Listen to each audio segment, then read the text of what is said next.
Buyers Market. It is November 1966. A splendid old house, isn't it? The estate agent declared persuasively. Just the thing for a large family with good taste. Not one of those modern boxes with no room to swing do you have any pets, sir?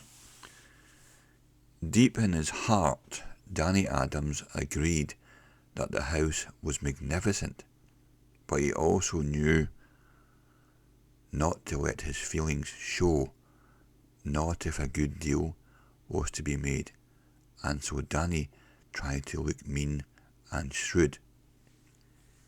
But his was not a poker face, and it registered his emotions like he was an actor in those old black and white silent movies.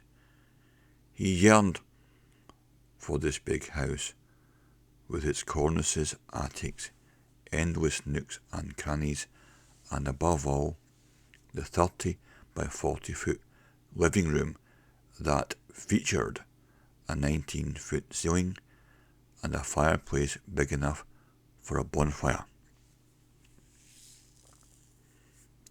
And there were also 10 acres of sweeping land too, offering wonderful privacy.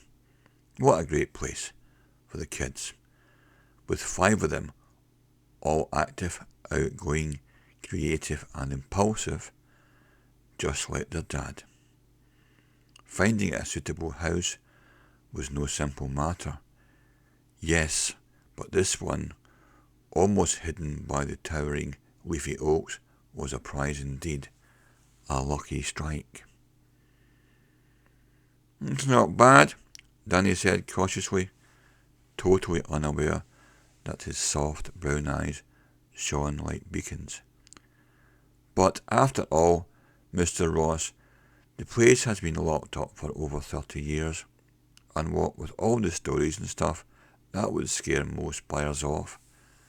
Everybody isn't as free from superstition as I am, you know. There's nothing to all that talk, the estate agent assured him. The owner just didn't care to rent or sell. He inherited the property at a fairly young age, but never actually lived there, most probably because it was just too big for one person living alone. That seems reasonable enough. One man in a 30-room house, of course. He added quickly, seeing that a question was trembling on Danny's lips. It does need some work doing, but that's why the ad said needs some attention. We thought a handyman would see it as a real bargain, whereas if we had to call in our regular contractors, Danny was indeed a remarkably good DIY man, having a knack for cabinet work, masonry, electrical wiring, and even plumbing. He looked forward with pleasant anticipation to the job of renovating the house. The family could stay in the old one, several hundred miles away, while he worked away in peace, making the house ready for them. And there was no need to even consult Angela.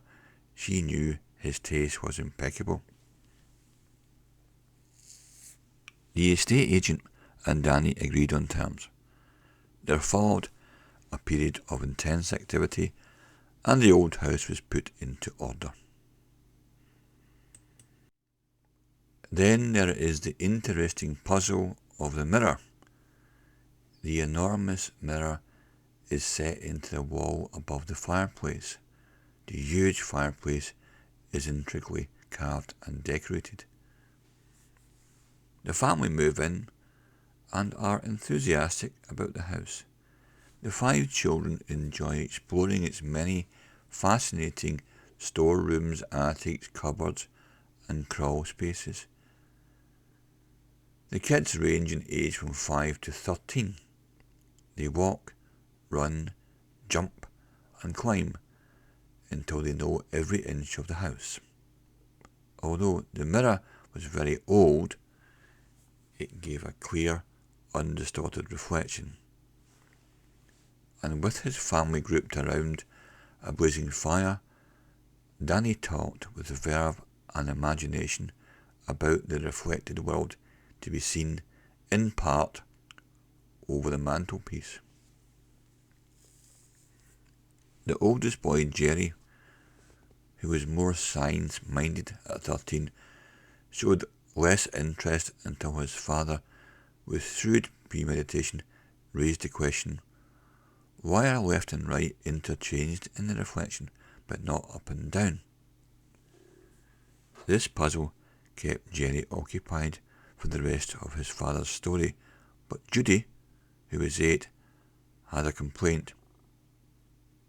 The looking glass room is just like ours, she pouted. Not really, Danny said. See the picture on the wall? In our room, the man's on the left. In there, he's on the right. Besides, he added quickly, aware that the distinction didn't impress him much, we don't know what's in the rest of the reflected house, through the archway and in all the other rooms. They may be altogether different from this side of the mirror, and the ones who live in them may stay out of this room which we can see. The story will be continued tomorrow, Danny says. At 9:30, now it's bedtime, except for Jerry. He gets his extra half hour. Not tomorrow, dear, Angela reminds him. We're going to the partners' meeting, remember? And we won't be back until midnight. Neither Danny nor his wife had any misgivings when they left the following evening. Although the house was isolated to a degree, the heavy doors locked, as did the windows. Jerry was a strong and responsible kid, and he would be left in charge. The next evening, when the parents were away, the 5 kids became fascinated by the big mirror. They all pulled together and held up a bedroom dresser mirror which they had taken off its hinges in front of the big fire mirror in order to see into reflected areas in the mirror world out of normal view. When Danny and Angela came back into the house at 11:40 and saw the living room, she began to scream. Angela never stopped screaming.